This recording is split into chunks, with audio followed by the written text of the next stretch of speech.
Hi, and welcome to our Case of the Week segment of the Meet and Confer podcast. My name is Kelly Twigger. I am the principal at ESI Attorneys, a boutique law firm for e-discovery and information law, as well as the CEO and founder of Minerva 26, where we take the insights from our practice and provide a discovery strategy tool to help litigators understand and leverage the power of ESI as evidence. Our Case of the Week segment is brought to you by Minerva 26 in partnership with ACEDS.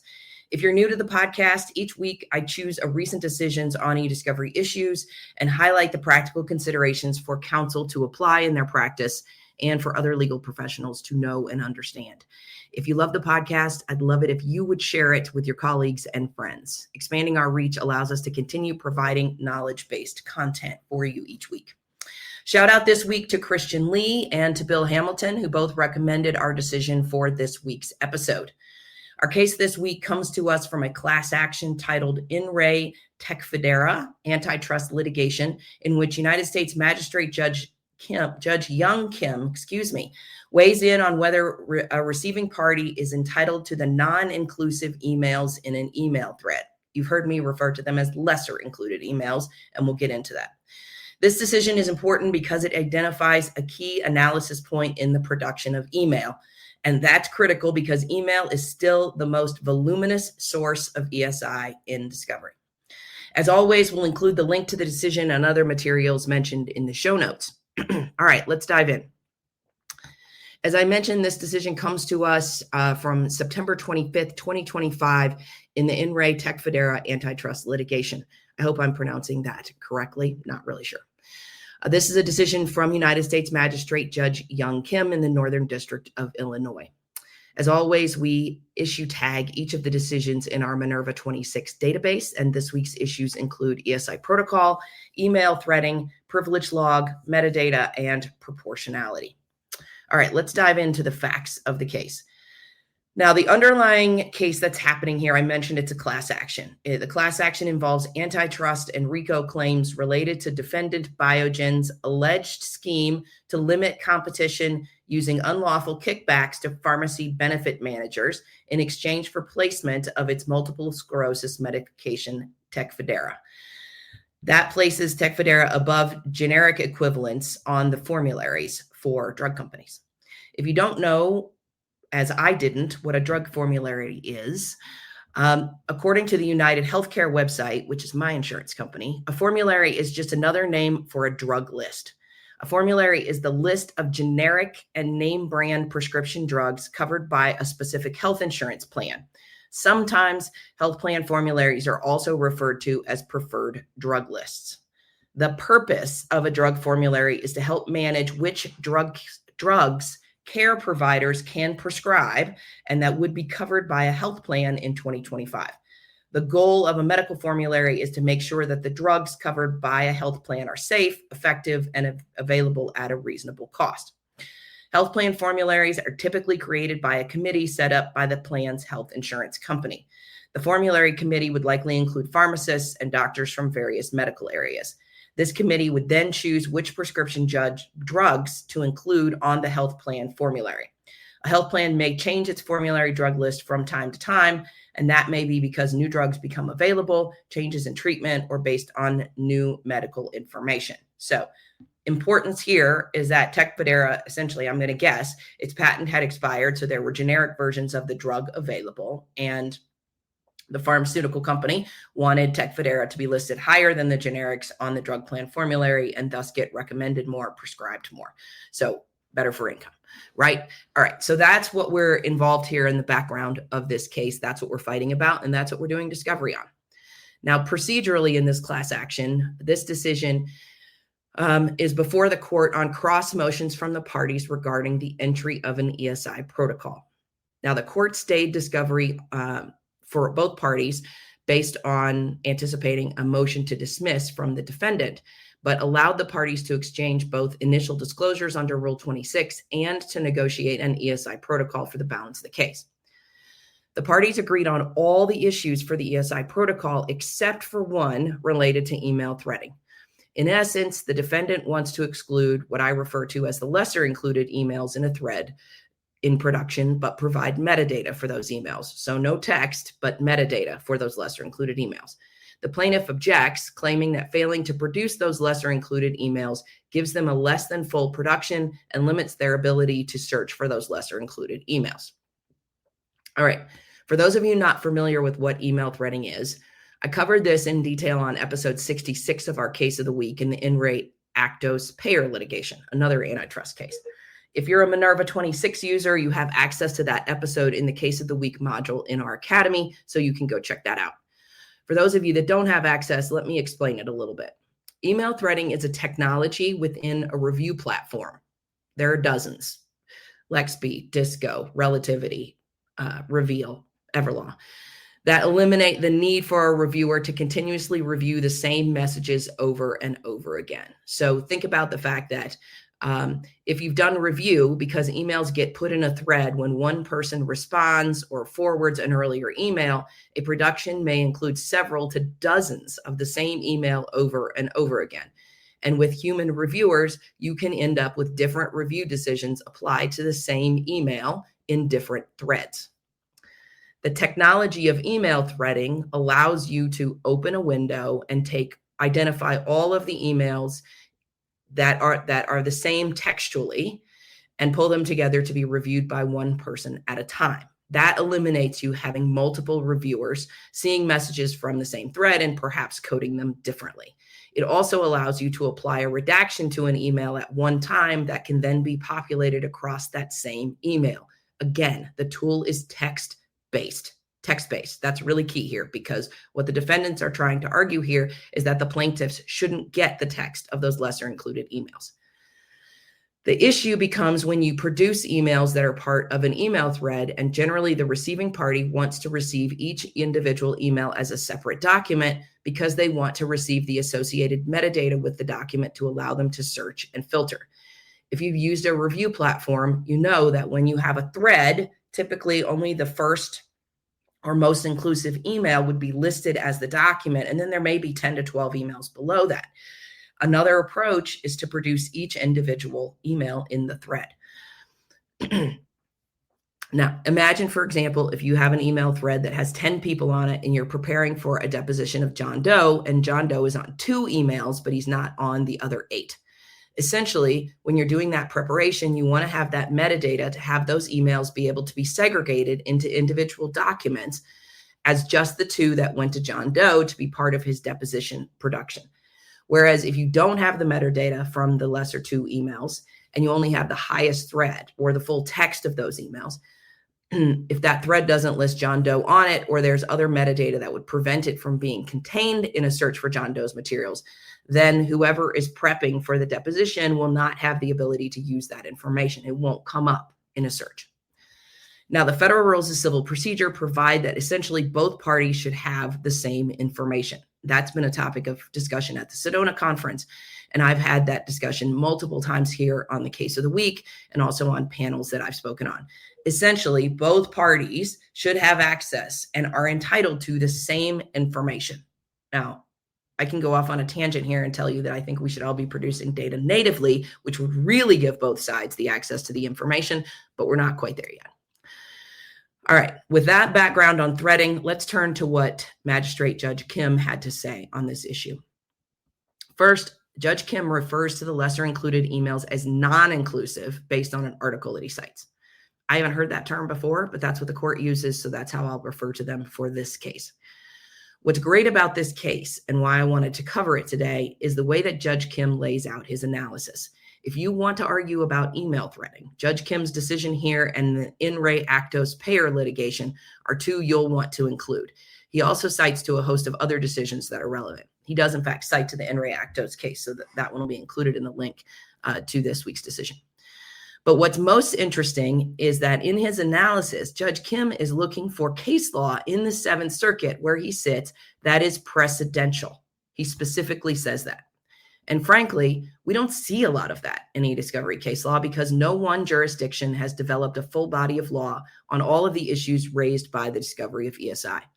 Our legal landscape in e-discovery is constantly evolving, so we can't look just inside our jurisdiction the way that we can in other substantive areas of the law. The facts of each case are so critical to the analysis in discovery that looking at case law from across the country has become the norm. That's consistent here when Judge Kim says that, quote, from this court's perspective, there is no binding precedent in the Seventh Circuit regarding this issue. Second, the court notes that this is an antitrust matter and that courts tend to liberally construe the discovery rules in antitrust cases because direct evidence of antitrust claims is difficult to obtain. That may be important if you're trying to apply the principles of these cases to non-antitrust matters. So keep that in mind if you're arguing email threading, that you need to think about the fact that both this case and the NRE Actos case are both antitrust litigation with that broader scope of discovery. Personally, I think the analysis is the same, even if you're talking about a run-of-the-mill breach of contract, because the issue is really whether the receiving party gets the full value of the information under Rule 34. So to me, it's not different, but you'll have to keep that in mind. The court then looked at a Northern District of Illinois decision in the NRE Multiplan Health, in which the parties made similar arguments and the court permitted threading in production against the plaintiff's arguments. So in the NRE Multiplan Health case, another antitrust action, the court essentially dismissed plaintiffs' arguments that they wouldn't get what they needed to if production was threaded and allowed defendants to produce a threaded production. The plaintiffs argued, but Judge Kim found that the Multiplan decision was, quote, informative but not persuasive because the court did not provide any insight as to its reasoning. Judge Kim then looked at the usability of the production if it did not include the non-inclusive emails. And that's a lot of negatives to manage mentally, so hopefully you're still with me. Plaintiff argued that the threaded emails, instead of individual emails maintained in the ordinary course of business, would impede their ability to leverage data visualization tools to search and filter data, and that therefore defendant's proposal failed to comply with Rule 34B. Defendant responded that its ESI protocol, quote, ensures information from non-inclusive emails is preserved, close quote, including all requested metadata, because it will split conversations into their own separate threads and produce attachments and information from non-inclusive emails, including the body of the inclusive emails and the supplemental metadata field. Defendant also argued that no content or metadata is altered through the process of threading, and therefore threading is consistent with Rule 34B. Now that's interesting because it seems to suggest that defendants are going to provide the text of the data because it says the body of the inclusive emails. But really, when the court looks at the analysis, that's not what the defendant's saying. They're saying they just want to provide the metadata of those lesser included emails. So those are the two arguments. Which way did the court go? Well, the court sided with the plaintiffs. And the court's ruling here is very instructive, so I'm going to read the whole thing to you. It's a little bit long, but I especially love where Judge Kim notes that the plaintiffs, quote, barely prevailed. Here it is. Despite defendants' assurances, the court sides with plaintiffs. First, plaintiffs have requested production of the emails as they are ordinarily maintained, which is the clearest default form of production set forth in Rule 34. But defendant proposes producing ESI in a form that deviates from the Rule 34 norm from plaintiff's request and without demonstrating that its proposed alternative is reasonably usable as required. This is insufficient to justify setting aside plaintiff's proposal, which indisputably complies with this rule. Indeed, while defendant argues that email threading does not alter content or metadata, the fact that defendant must program an additional field to capture the metadata at issue supports plaintiff's argument that withholding non-inclusive emails results in a loss of metadata. The fact that the metadata plaintiffs seek can be provided in an additional field does not make it equivalent in terms of searchability and usability. Furthermore, unlike the Multiplan plaintiffs, here plaintiffs have articulated a specific need, albeit barely, for the lost metadata in its ordinary form.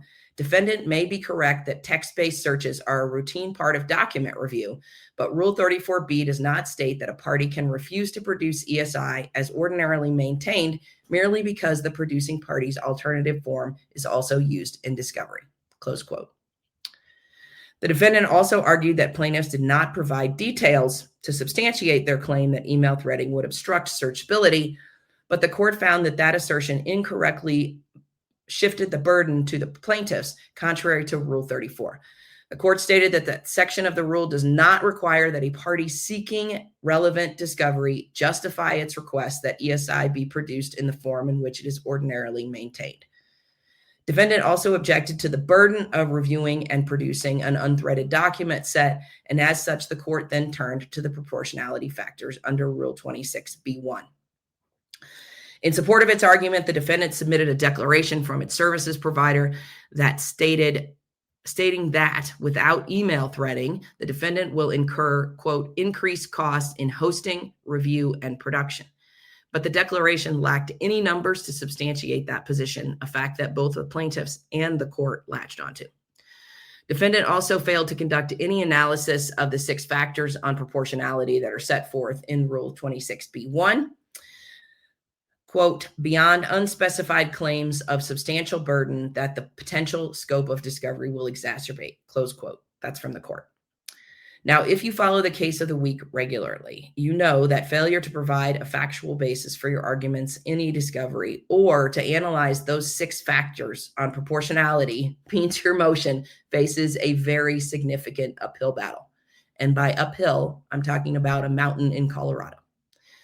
Now here, the court found that testimony that threading, quote, can materially reduce the number of documents for review, resulting in lower document hosting costs and quicker completion, close quote, lacked the sufficient specificity to assess the defendant's alleged burden. Basically, there were no facts, no numbers, no quantities, no time. Similarly, the court found that defendants' claim that the lack of threading can result in higher hosting costs did not have the required specificity and certainty. According to the court, quote, non-specific or speculative claims are insufficient for the court to weigh defendant's burden against the remaining proportionality factors in Rule 26B1, close quote. In sum, Judge Kim found that, quote, if given more evidence of a specific substantial burden defendant would incur, such as reasonable estimates of increased review time or financial projections reflecting significant increased hosting costs, the court may find defendant's burden outweighs the benefit plaintiffs expect from the availability of additional metadata. And a more detailed argument regarding the importance of the metadata in resolving the issues, given the existence of other tools to increase searchability, might change the calculus of a proportionality analysis. But as it stands now, defendant fails to meet its burden to show its objection on the grounds of proportionality. With that, the court granted the plaintiff's motion and denied the defendant's motion. So in essence, the plaintiffs win and they will be enabled to retain all of the data in terms of lesser included emails that would be included in the production. That was pretty unarticulately stated. All right, what are our takeaways from this case? Well, here's what I don't understand about why this motion is even being argued. Generally, and I certainly cannot speak for every review platform out there, and I don't know which one the defendants were using here. But generally, a system that allows for email threading in review also allows for the production of that data set to be made to include all lesser included or non-inclusive emails, whatever you want to call them, which means that the defendant here can use email threading to minimize its review costs, which incidentally is the purpose of email threading technology, and still provide plaintiffs with a complete production that allows them to search and filter the full collection. So in essence, the technology allows for plaintiffs to meet their obligations for defendants to meet their obligations under Rule 34 and for plaintiffs to be able to receive the full collection under both 34 and 26.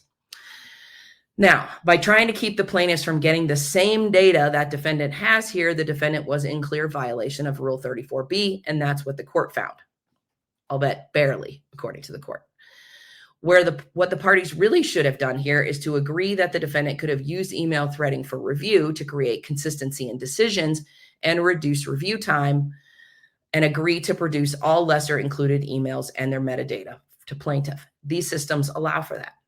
Although I have to tell you from a practical perspective, I'm not really convinced that email threading reduces your review time because of the complexity of opening that window and making those decisions on threads. However, it does reduce the potential for having different decisions now on the same document. Now, as we move forward with AI, CAL technologies that are in essence doing a first round of review, we might start to do this analysis a little bit differently. Now, I completely concede that I am Monday morning quarterbacking here on the case of the week, but I will also say that I find more often than not that most of these very costly motions don't have to happen if the litigators really understand how these tools work and they're talking to their teams.